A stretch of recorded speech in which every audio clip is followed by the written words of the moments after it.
नदी की उस रूह के पीछे की कहानी और भी खौफनाक है। गांव के सबसे बुजुर्ग व्यक्ति, जिन्हें सब काका कहते थे, उन्होंने इस राज से पर्दा उठाया।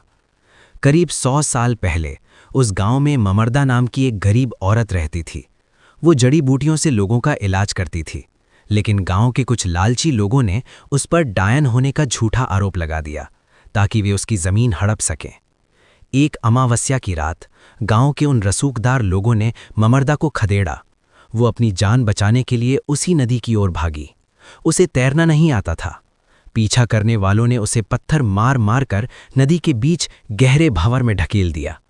डूबते वक्त ममर्दा की चीख पूरी घाटी में गूंजी थी, जिस पानी में मुझे डुबो रहे हो वही पानी तुम्हारी प्यास बनेगा और तुम्हारी मौत भी।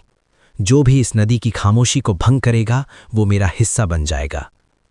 तभी से वो नदी शापित हो गई। लोग कहते हैं कि वो औरत मरी नहीं, बल्कि नदी के पानी का ही रूप बन गई। इसीलिए वो शरीर नहीं बल्कि साए की तरह आती है। काका ने बताया कि अजय और उसके दोस्तों ने एक बहुत बड़ी गलती की थी। उन्होंने नदी के किनारे बैठकर पत्थर फेंके थे और शोर मचाया था। ममर्दा की रूह को शांति पसंद है और शोर उसे शिकार की याद दिलाता है। अजय के गायब होने के बाद गांव वालों ने सुना कि रात के समय नदी से 3 अलग-अलग आदमियों के रोने की आवाज़ें आ रही थीं। वे आवाज़ें अजय, समीर और राहुल की थीं। वे मरते नहीं हैं, बल्कि ममर्दा उन्हें अपने पानी के साम्राज्य में कैद कर लेती है। वे अब उसी ठंडे काले पानी का हिस्सा है और अब वे भी शिकार की तलाश में नदी के किनारे भटकते हैं, ताकि कोई और उनकी जगह ले सके और वे आज़ाद हो सकें। आज भी उस गांव में सूर्यास्त के बाद नदी की तरफ जाने वाला रास्ता एक मोटे लोहे के गेट से बंद कर दिया जाता है, जिस पर बड़े बड़े अक्षरों में लिखा है, सावधान, नदी प्यासी है। अजय और उसके 3 दोस्त गर्मियों की छुट्टियों में एक गांव गए थे।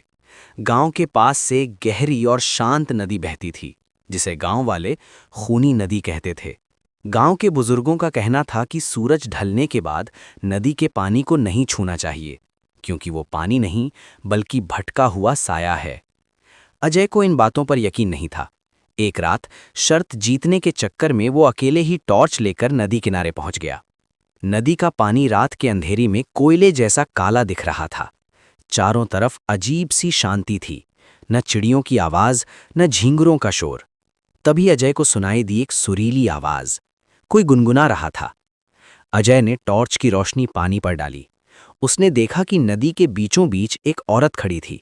उसके लंबे काले बाल पानी पर तैर रहे थे और उसका चेहरा आधा पानी में डूबा हुआ था। अजय ने घबरा कर पूछा, कौन है वहां? आपको मदद चाहिए? वो औरत धीरे धीरे किनारे की तरफ आने लगी। वो चल नहीं रही थी, बल्कि पानी की लहरों पर तैरते हुए आ रही थी। जैसे जैसे वो करीब आई, अजय ने देखा कि उसके शरीर पर मांस नहीं था, बस सफ़ेद हड्डियां और चिपकी हुई पीली खाल थी। उसकी आंखें पूरी तरह से सफ़ेद थीं, जिनमें कोई पुतली नहीं थी। अजय डर के मारे पीछे मुड़ा, लेकिन उसके पैर गीली मिट्टी में धंस गए। उसने महसूस किया कि पानी की लहरें अचानक ऊंची होने लगीं और उसके पैरों को जकड़ लिया। वे लहरें पानी जैसी नहीं थीं, बल्कि ठंडे हाथों की तरह महसूस हो रही थीं। उस औरत ने अपना हाथ पानी से बाहर निकाला। उसकी उंगलियां बहुत लंबी और नाखून नुकीले थे।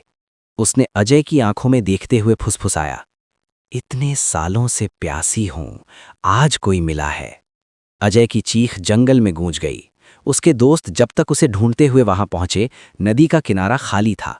वहां बस अजय की टॉर्च पड़ी थी, जो अब भी जल रही थी, और उसका रुख नदी की गहराई की ओर था। अगले दिन सुबह गांव वालों को नदी के किनारे रेत पर एक हाथ का निशान मिला, जैसे किसी ने अंदर से बाहर आने की कोशिश की हो, लेकिन अजय का कभी पता नहीं चला। अजय के गायब होने के बाद उसके दोस्तों की जिंदगी पूरी तरह बदल गई, लेकिन उस रात की दहशत अभी खत्म नहीं हुई थी।